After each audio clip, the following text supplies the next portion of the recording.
Alô, bom dia, você está no canal Professor Belém nesta segunda-feira, dia 13 de março de 2023, sejam todos bem-vindos. Uma descoberta tecnológica no Japão poderá abalar o mundo, mudar tudo o que conhecíamos como vida humana. Eu falo disso depois.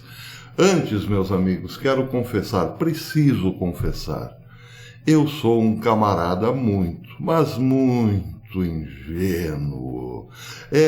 No meu vídeo de ontem, enquanto eu falava da derrocada, da falência do Silicon Valley Bank, lançava uma aposta que vocês acham que Joe Biden salvará o SVB? Eu mesmo disse que não acreditava nisso. Muita ingenuidade. Vejam por quê. Enquanto eu fazia o vídeo de ontem, um importante comunicador americano, esse que vocês veem no mapa, na tela, chamado Joe Hoft, é apresentador de rádio da TNT Rádio Live, autor, ex-executivo corporativo internacional em Hong Kong por uma década e colaborador do TGP desde 2016. Ele é autor de 5 livros, incluindo o seu novo best-seller, The Steel, volume 2, O Impossível Ocorre, que aborda a eleição de 2020 e fornece um inventário de problemas que provam que a eleição de 2020 não era certificável e nunca deveria ter sido certificada para Joe Biden. Bem, num artigo publicado ontem no Gateway Pundit, cujo título é ultrajante, o Banco do Vale do Silício forneceu grandes quantidades de capital para empresas de tecnologia chinesa. Biden agora quer que o FDIC e o Fed resgatem o banco. Biden claramente trabalha para a China. Bem, nesse artigo, Joe Hoff diz lá pelas tantas o seguinte: no final da tarde de hoje foi relatado que o regime Biden fará com que o FDIC e o Fed paguem todos os depósitos do banco, uma parte significativa dos quais são contas de propriedade da China. Bem, John Hoff não falou o que falou por acaso, à toa. Não, ele se baseou numa matéria publicada no South China Morning Post, que dizia ontem também, durante o meu vídeo, o seguinte: o colapso do Silicon Valley Bank criou uma sensação de pânico no setor de startups e tecnologias de capital de risco da China, já que o credor serviu como ponte entre o capital dos Estados Unidos e os empreendedores de tecnologia chineses. Embora a maioria das empresas de tecnologia e bancos da China tenham evitado comentar publicamente sobre o colapso, isso levantou preocupações entre capitalistas de risco e startups do país, da China, muitos dos quais veem o banco com sede nos Estados Unidos como uma oportunidade de ouro para acessar o mercado de capitais americanos.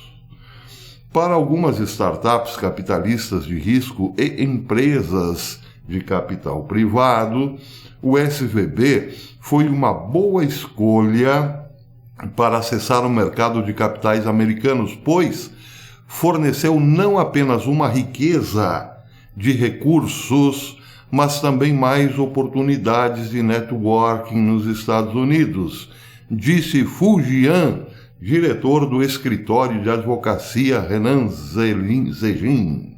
A sensação de pânico, diz o China Morning, cresceu depois que circularam rumores online de que Wang Xin, cofundador executivo-chefe da Meituan, havia apresentado o depósito de 60 milhões de dólares da empresa do SVB em uma coletiva de imprensa anos atrás, quando a empresa garantiu um financiamento B-Round, ou seja, financiamentos classe B, em 2011.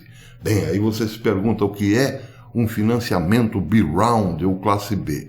Após uma startup se consolidar, uma série B-Round pode trazer escala ao negócio, ou seja, é uma empresa que ainda não galgou, digamos assim, os últimos degraus da glória financeira.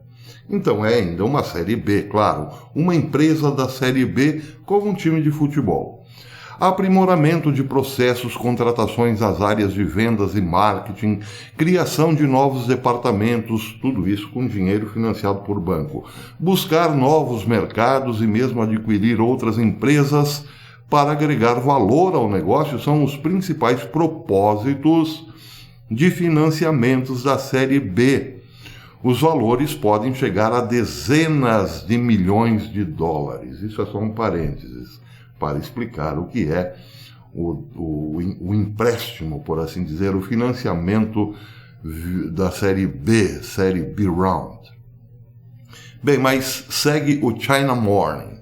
No mesmo dia, a joint venture chinesa do SVB disse que suas operações têm sido independentes e estáveis, buscando acalmar os clientes locais, lá na China, né? Em meio ao colapso de sua controladora americana.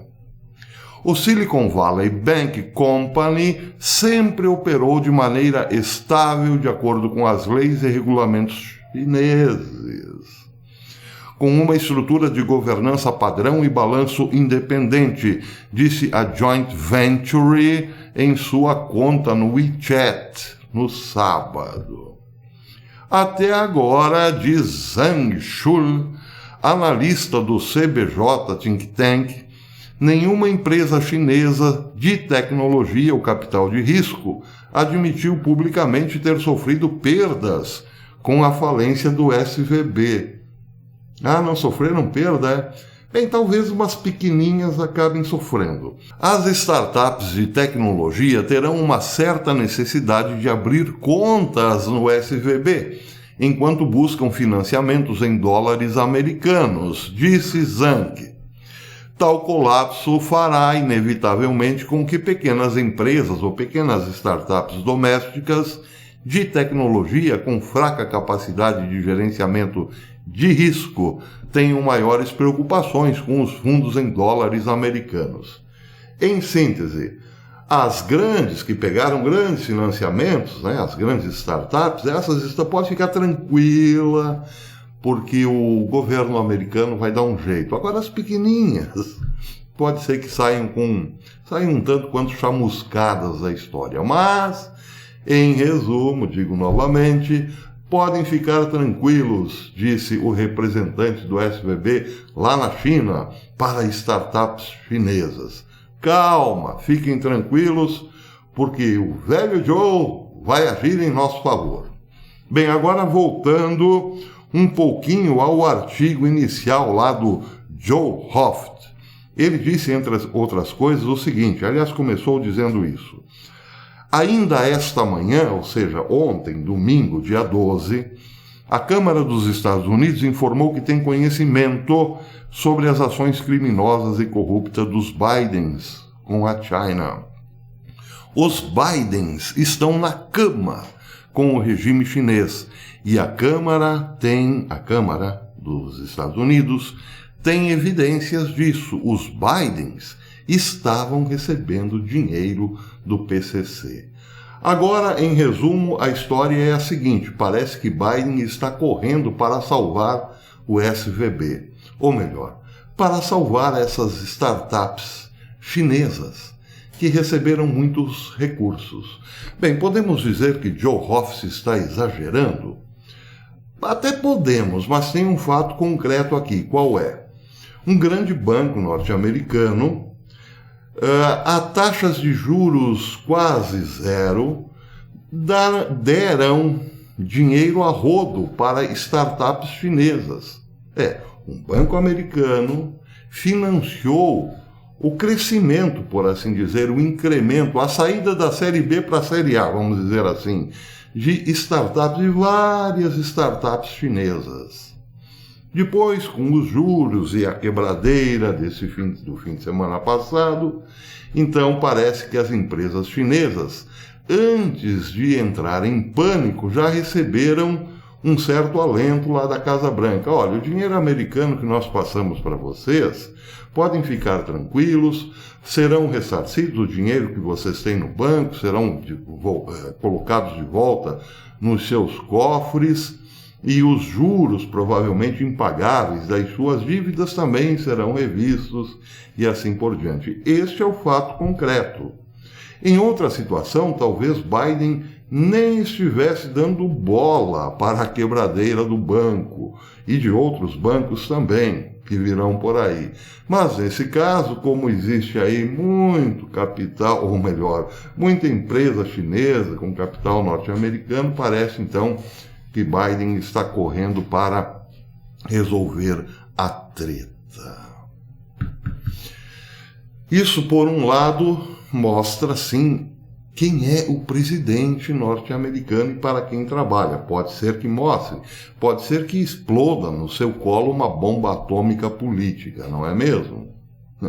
Por outro lado, pode ser que não, porque já parece ninguém liga mais, né?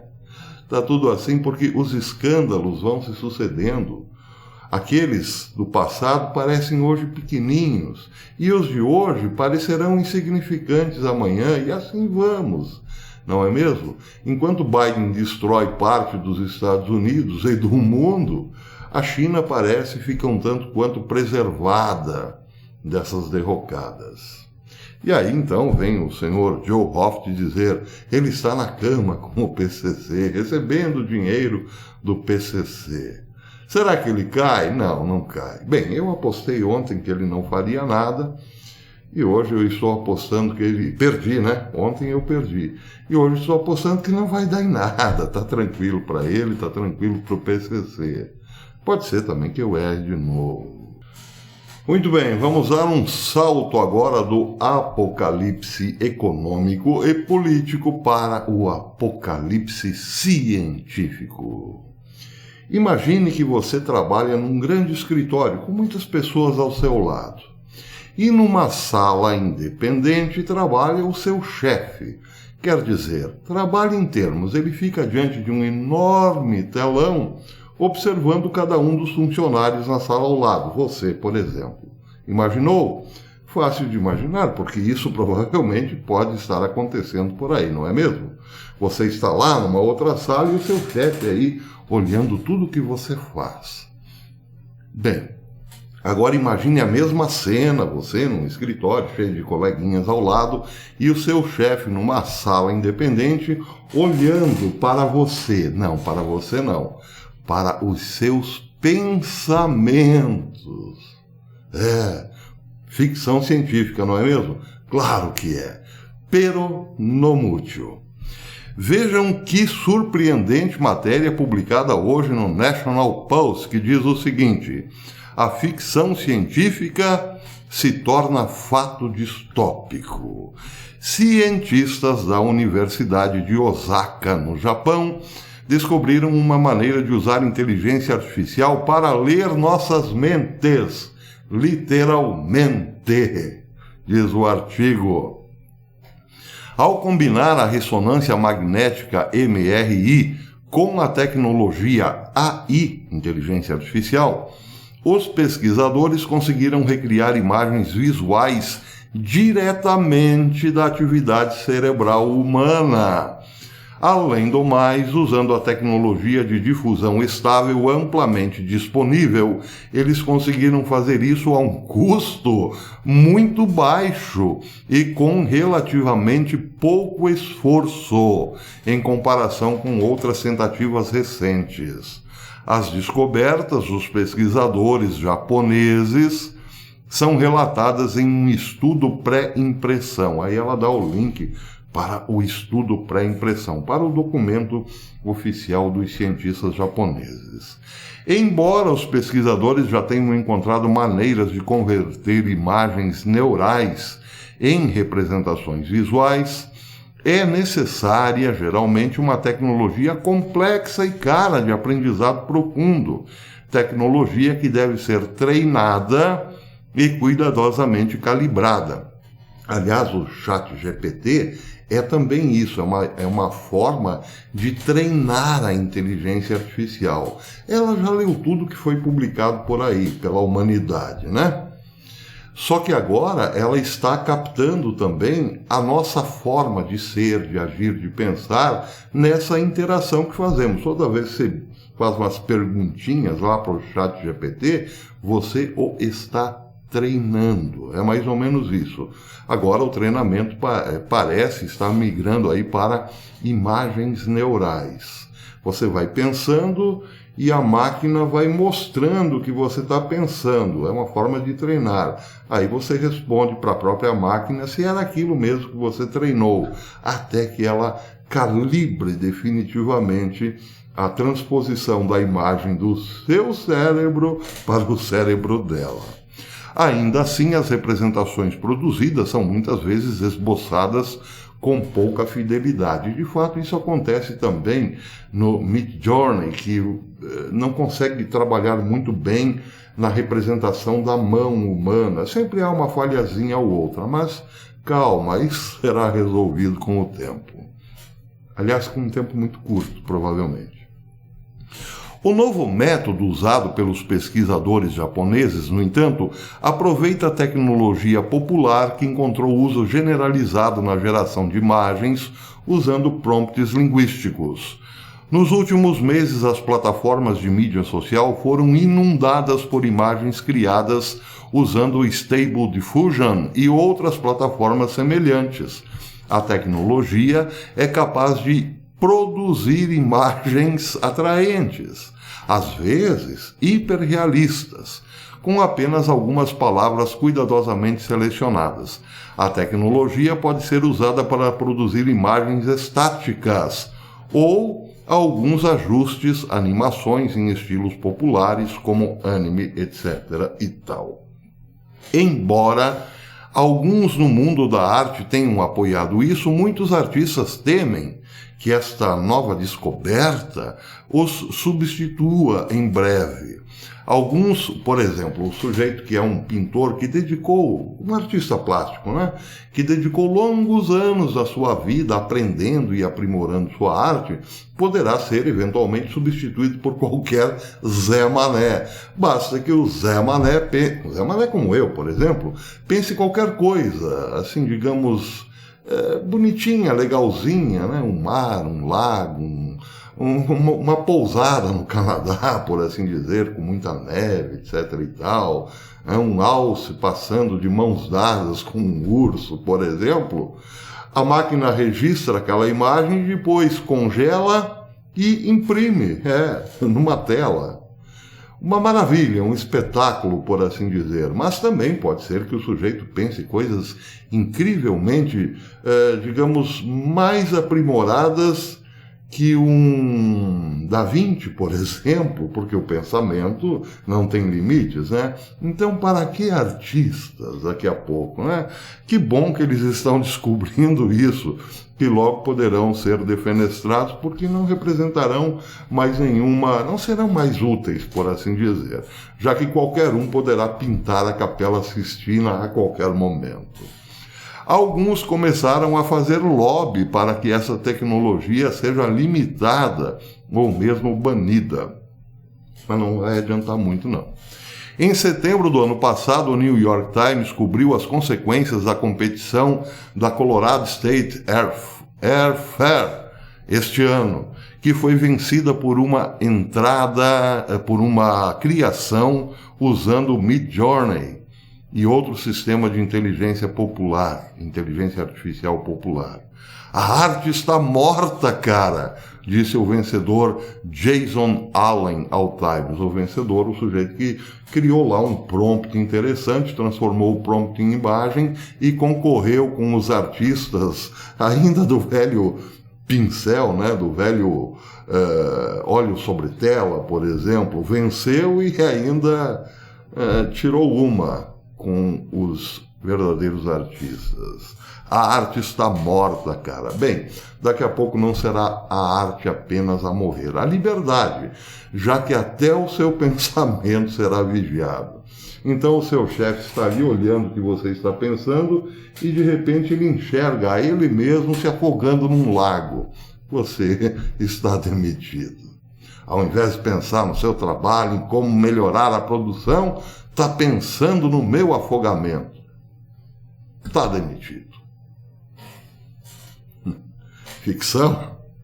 Espera um pouquinho. Por enquanto é isso. Até amanhã, se Deus quiser. Até amanhã, se Deus quiser.